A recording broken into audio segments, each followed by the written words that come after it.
May isang kwento tungkol sa isang ama.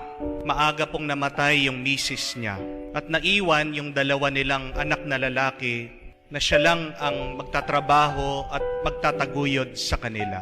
Kahit na mahirap, nagpursige itong ama, naghanap ng dalawang trabaho. Ginagawa niyang umaga ang gabi umaga, para lang magkaroon ng pera, matustusan ang matrikula, mabigay ang pangangailangan nitong dalawang anak niya.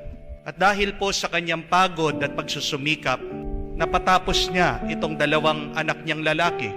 Yung isa naging abogado, yung isa naging businessman. At naging very successful sila sa kanilang bayan. Hanggang dumating ang oras at panahon na itong kanilang ama ay tumanda, nagkaroon ng sakit. Nangangailangan na siya ay palaging naka-wheelchair.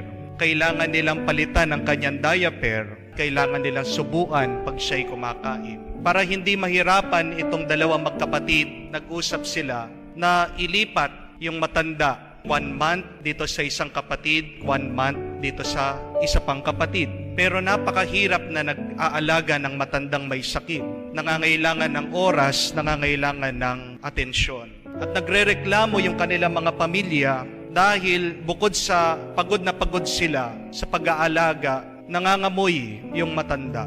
At pag siya ay kumakain, natatapon ang pagkain, nangangalat siya sa bahay. At para sa pamilya nila, isa siyang pabigat. Dahil very successful, napaka-busy ng dalawang magkapatid, nararamdaman na rin nila yung pagod, pag-aalaga, pag-aaruga ng kanilang ama. Pag nagkakasakit, kailangan nilang dalhin sa hospital. Dahil sa kanyang sakit, kailangan nilang bumili ng mga gamot, nagiging magastos na ang kanilang ama. Kaya nag-usap sila. Sabi nila, dalhin na lang natin sa home for the aged kasi nakakapagod na. Hindi na natin kaya ito. Kaya nga, isang araw, sinabihan nilang ama nila, "Tay, may pupuntahan tayo."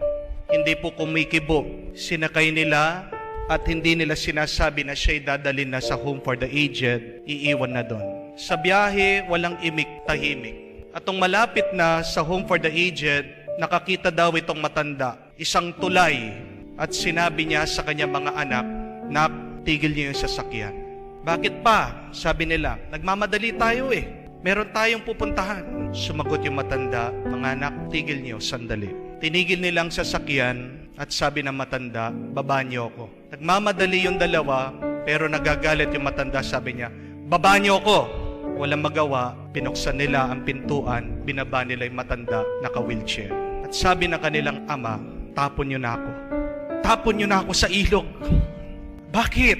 Sabi nila, "Kala nyo hindi ko alam. Pero alam ko, iiwan nyo na ako sa home for the aged. Kasi nagiging pabigat ako sa inyo. Tapon nyo na lang ako. Patayin nyo na lang ako. Kasi," sabi ng matanda, "walang ibang pinakamasakit na karanasan kung hindi yung iwan ka, yung kalimutan ka, at yung pabayaan ka. Kaya kung iiwan nyo lang ako, kung papabayaan nyo lang ako, kung kakalimutan nyo lang ako, tapon nyo na lang ako. Patayin nyo na lang ako. Kasi ako, ginawa kong lahat para sa inyo. Hindi ko kayo kinalimutan, hindi ko kayo pinabayaan.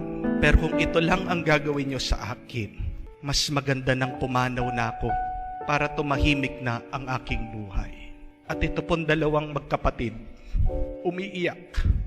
Oo nga po, di po ba?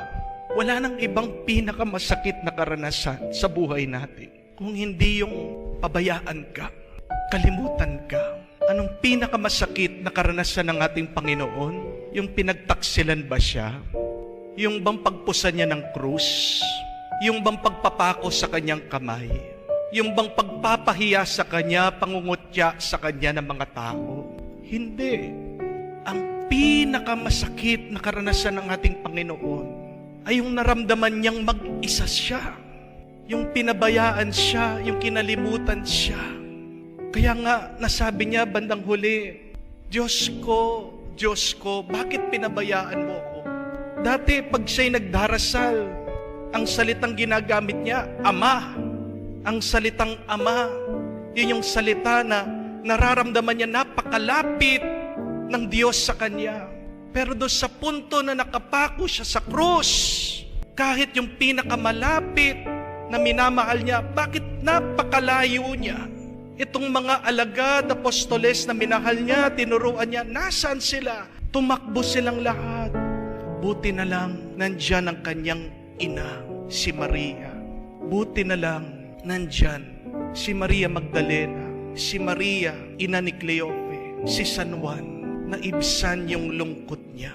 Yung dalawang magkapatid, naramdaman nila yung kasalanan na ginawa nila sa kanilang ama. Kaya sa lungkot nila, niyakap siya. At ito yung gamot, ang gamot sa lungkot na pinabayaan, na kinalimutan, ay yung samahan mo lang. Yakapin mo, paramdam mo naman yung pagmamahal mo. Tayong madalas, dahil sa ating kasalanan, nilalayo natin ang ating sarili sa Diyos. Dahil sa ating kasalanan, kinakalimutan natin ang Diyos. Nasasaktan din ang Diyos. Pag tayo nagkakasala, nasasaktan din ng Diyos pag kinakalimutan natin siya. Kaya sana naman, huwag nating gawin ito sa ibang tao. Dahil ang pinakamasakit na lungkot ay yung pagkalimot, yung pinabayaan, at yung hinayaang ka mag-isa.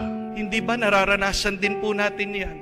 Pag wala kang pera, pag nangungutang ka, iniiwasan ka ng mga tao. Wala kang pera, wala kang halaga. Naranasan din yan ng mga nagkaroon ng COVID, nagkaroon ng sakit. Na sila'y mag-isa, hindi mo man malapitan, hindi mo man mahawakan. Di ba? Pag merong galit sa pamilya, kakalayo-layo kayo, nagkakalimutan. Di ba napakasakit nun? Pag nagtatanim kayo ng sakit ng loob sa bawat isa, hindi yan ang gusto ng Diyos na maranasan natin. Naranasan niya, sana wag mo naman iparanas yung napakasakit na lungkot na yan sa iba. At kung tayo man ay dadaan sa matinding lungkot, darating ang araw, tatanda din tayong lahat. Darating ang araw, dahil wala ka nang maibigay, wala ka nang maipakita, sasabihan ka, wala kang silbi, wala kang kwenta. Huwag mong kalimutan, nandyan si Jesus. Nandyan palagi ang Diyos. Nandyan si Maria na niyayakap tayo, sinasamahan tayo. Huwag mo din kalimutan, pasalamatan yung mga taong dumadamay sa iyo. Huwag mong kalimutan pasalamatan yung mga taong hindi nakakalimot sa iyo. Kauli-ulihan, huwag mo ding kalimutan pasalamatan ng Diyos. Hindi mo man nakikita, palagi kang inaalala. Kahit na sabihin mo mag-isa ka, maniwala ka. Palaging nandiyan ang Diyos, nagmamahal sa iyo.